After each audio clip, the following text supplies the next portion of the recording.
આજે આ કોન્ફરન્સ કરવાનું કારણ એ છે કે આપણા માનનીય નરેન્દ્રભાઈ મોદીના 75 વર્ષ પૂર્ણ થાય છે અને દેશ માટે જે રીતે તેઓ કામ કરે છે અને દેશના એક એક વ્યક્તિની સ્વાસ્થ્યની પણ ચિંતા કરે છે, તો આ એક મેરેથોન દોડનું આયોજન 21 તારીખે જામનગર શહેર ખાતે યોજાવાનું છે. અને આ જે મેરેથોન દોડ છે એ એક ફિટ ઇન્ડિયા અને નશામુક્ત ભારતના અભિયાનને સાથે લઈને લોકોમાં નશા મુક્તિ માટેનું જાગૃતતા લાવવા માટે આ મેરેથોન દોડનું આયોજન જામનગર ભારતીય જનતા પાર્ટી દ્વારા કરવામાં 8 મહાનગર અને 2 જિલ્લામાં પણ આ મેરેથોનનું આયોજન કરવામાં આવ્યું છે, જેના અનુસંધાને જામનગરમાં પણ આ મેરેથોન થવાની છે. અને હિતેશભાઈ મકવાણા છે. જામનગર મહાનગર યુવા મોરચા દ્વારા મને આમંત્રિત કરવામાં આવી છે. હું એક કોમનવેલ્થ મેડલિસ્ટ કરાટે પ્લેયર છું અને આપણે જાણીએ છીએ કે આપણા દેશના વડાપ્રધાન નરેન્દ્રભાઈ મોદીના 75મા જન્મદિવસની ઉજવણીના ભાગરૂપે આપણા ભારત દેશમાં કુલ 75 મેરાથોન થવા જઈ રહી છે, જેમાંની એક મેરાથોન આપણા જામનગરમાં થઈ રહી છે.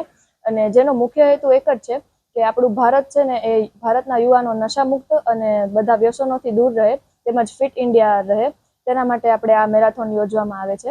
અને હું જામનગરની એક બ્રાન્ડ એમ્બેસેડર બનાવવામાં આવી છે મને, અને હું પણ આ મેરાથોનમાં જોડાઈ રહી છું, તો તમે પણ આ મેરાથોનમાં જોડાવ એવી એક અપીલ છે.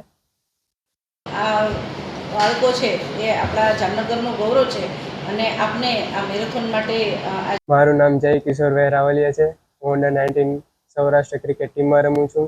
જેમ કે તમને બધાને ખબર જ હશે, મોદી આપણા શ્રી લોકપ્રિય શ્રી નેતા નરેન્દ્રભાઈ મોદીનો જન્મદિવસ આવે છે 75મો, અને એટલે આપણે આખા દેશમાં 75 મેરેથોન રાખી છે, જેમાંથી એક મેરેથોન આપણા જામનગરમાં છે અને જેના બ્રાન્ડ એમ્બેસેડર મને બનાવવામાં આવેલ છે. આનો એક જ હેતુ છે મેરેથોનનો કે આપણા યુવાનો વ્યસન મુક્ત રહે. અમે આ મેરેથોનમાં ભાગ લેશું અને તમે બધાએ ભાગ લ્યો એવું અમે ઈચ્છીએ.